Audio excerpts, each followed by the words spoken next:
Hey, welcome back once again to Jack's Tech Corner and another Lightroom video tutorial. Now today in Lightroom we're going to learn something about lens corrections and how you can correct with a wide angle lens, but this will work for any lens, and I'm also going to show you my workflow. So this is called the wide angle workflow. Before we get started, let me say stop by my website if you enjoyed this video. My website is jackstechcorner.com. And if you click on the pull down link right here under DVD collections, you can go right there to Lightroom for Learning. That's Lightroom for Learning. For $40, you can get all of these great video tutorials to teach you Lightroom. So if you're new to Lightroom or if you're an old pro, you may still pick up some tips right there on Lightroom for Learning. Or another way to go about it, if you have high-speed internet, just go over to online classes and sign up for my online class, introducing Learning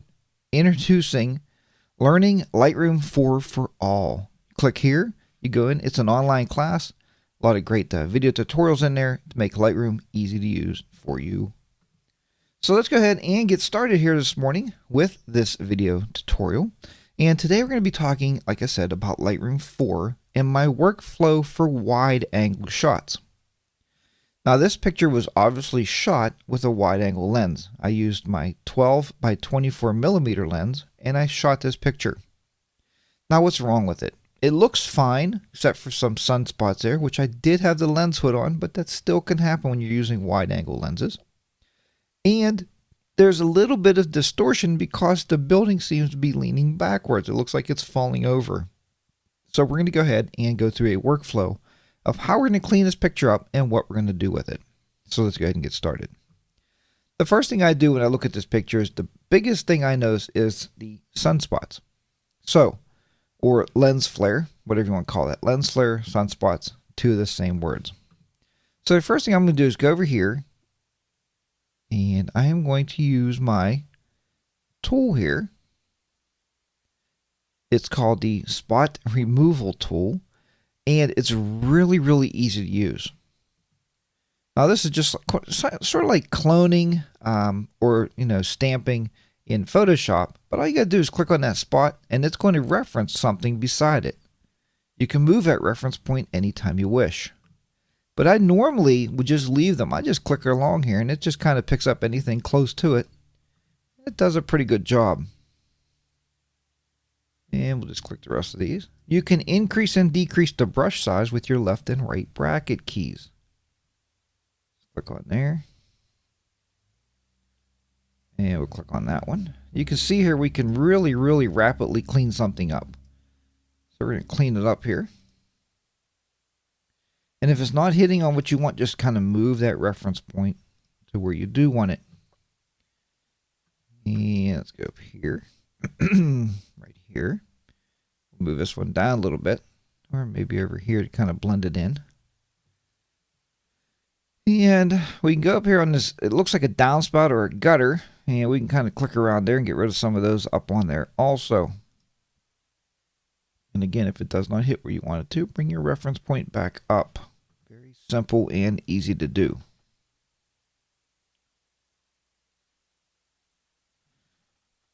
Okay, now that we have all those done, if you click back on the spot removal tool, all your little spots will go away, and now you see the picture is even more cleaned up. We don't have all that lens flare now that we had previously, so that's good. It's more clean. The next thing I want to do with this is I'm going to use my graduated filter, would be my next thing, because my next thing that catches my eye is the sky. Seems to be very, very white. So maybe I want to lower the exposure a little bit on that sky and bring it down a little bit. So I'm going to use my graduated filter for that. And what we're going to do here is come to the top. I like to hold my shift key down so I can draw a nice straight line down. And we're just going to draw this down until that dot hits right about the top of the house. Now we'll come down a little lower. Let's get right about there. And the reason I came down a little bit lower is because the skyline is also over here on the right. Now we can lower the exposure a little bit and we'll see exactly where that exposure hits. If it's hitting too much of the house, which I think it is, we are going to double click that and bring it back. Grab this dot, we're going to bring it back up. bring it back up because we don't want to mess too much with the whole overall house. We don't want to, lower exposure setting here than we have down below. That just wouldn't make sense. Once you do that, go back over to the right, and we're going to lower the exposure a little bit down. And then I'm also going to change my color temperature to be a little cooler. And we're going to bring it down here, and you can see where it blue puts the sky over here a little bit bluer. We can help it right about there. And you can paint the sky and paint in blue. I don't like to do that. I like to leave it as I shot it. We can bring the contrast. We can play with that a little bit, bring it up and down. But as you see, when you're using the graduated filter, you're only working above that dot is where you're working at. And let's see here. We bring this down a little bit more. We can drop our exposure a little bit more. Right about there. That doesn't look too bad. Okay. Now we just click on here and we can get rid of the graduated filter. Now we're going to play with a little bit, since it is a wide angle lens, or anytime you have a shot that seems to be distorted to you. This can also happen when you're taking a shot with a normal lens and you're looking up at a building. I've also had buildings leaning forward. Makes it look like they're falling on you because of the aspect of the lens and the angle you're shooting. So here we have the building leaning backwards a little bit. We're going to fix this using the lens correction tool. Now you can go into profile. You can enable that and say defaults, but we can go under lens profile and you can look for the make of your lens. I shoot Nikon, and you can pick out the lens you use. But if the lens is not in here, say, the lens I used, here's a 14 by 24. If it's not doing the effect that I want, it's not actually bringing that building more forward. So what I'm going to do instead, I'm going to just go over here to manual. Now manual, you see I get a grid all over the picture here. So we have a grid on the picture that we can use these sliders for. Now we said it looks like it's falling backwards a little bit. So to me, that's probably a vertical solution. So we're going to bring your vertical slider to the left, and we're going to bring the building more straight up and down. Maybe even bring it a little bit more. You don't want to bring it too much because then what's going to happen is it looks like it's falling forward. Now once we do that, we can see now that we have some cropping going on the sides here because the picture's actually changing perspective to the background. So what we're going to do now is we're going to do some cropping once we get this fixed up. So now the picture is straight. I like the way it looks. It looks like I was up more on a stool or something instead of shooting down and looking, up at it. So we now are going to do a crop. Once again, this is a workflow here. Just crop this over a little bit, right about there. And we'll crop this right about there. Bring us up here, right to about there. And we'll bring it over a little bit more. Hit the crop button. Now we have a nice, perfectly framed picture, and everything is nice and straight and more in line with what we would expect it to look like, right? You wouldn't want this house falling over backwards. We have the lens flare or the sunspots cleared up. We did lower the exposure in the sky just a slight bit.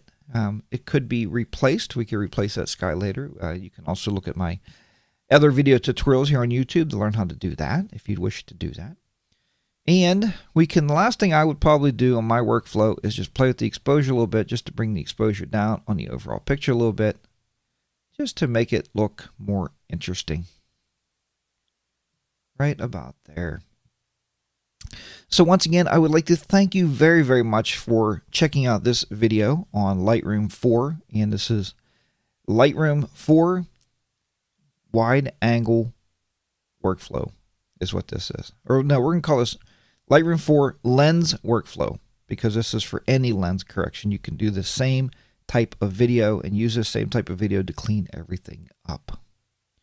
Once again, please check out my website, jackstechcorner.com, and you can gain even more knowledge by picking up one of the Lightroom 4 DVDs, or come and learn online with me under the Lightroom 4 Learning for All, and that's an online course.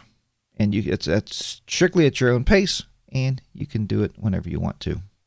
So until then, and until next time we meet again, keep those shutters clicking, keep your editors editing, and I'll see you back here very soon for another photo editing video and I'll see you back here very soon on Jack's Tech Corner. Bye for now.